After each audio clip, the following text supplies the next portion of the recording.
Ok, je vais parler de la réforme de la justice. Mais avant, faut qu'on revoie les bases. Je vais faire un discours simple, où je vais dire des choses simples. Parce qu'ils ne vous disent pas la vérité. Simple, basique.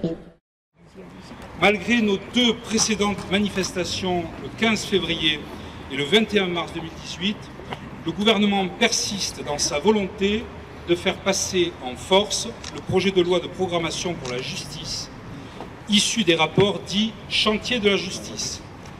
Depuis plusieurs semaines maintenant, la chancellerie reste sourde aux revendications légitimes de notre profession.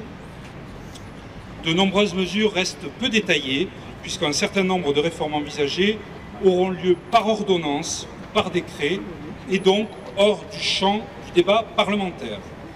Nous restons à ce jour dans l'ignorance d'un certain nombre de détails, pourtant fondamentaux pour envisager ce que sera la justice de demain.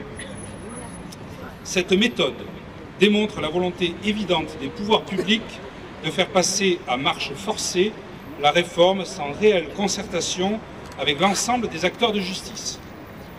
Je dénonce l'attitude de la garde des Sceaux et de ses porte-paroles locaux qui persistent à asséner, avec un certain cynisme d'ailleurs, qu'aucune fermeture de juridiction n'est envisagée. Il ne s'agit que d'éléments de langage déconnectés de la réalité pratique des mesures envisagées par le texte. Basique. On veut de la justice de proximité, pas de la justice au rabais. Simple. C'est la mort annoncée de la justice dite de proximité, alors même que celle-ci est au service des plus faibles. Le texte envisagé prévoit par ailleurs une large déjudiciarisation des procédures.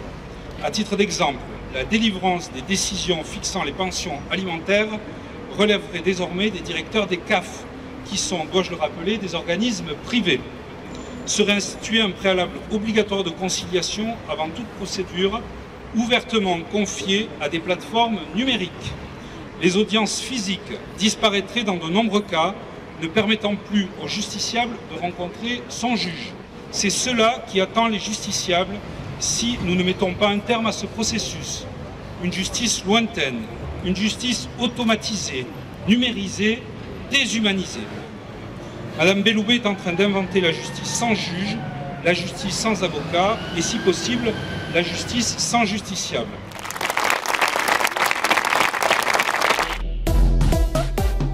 Cette réforme, c'est de la poudre de perlimpinpin. On va y mettre un point. Manu, t'as pas les bases. Manu, t'as pas les bases.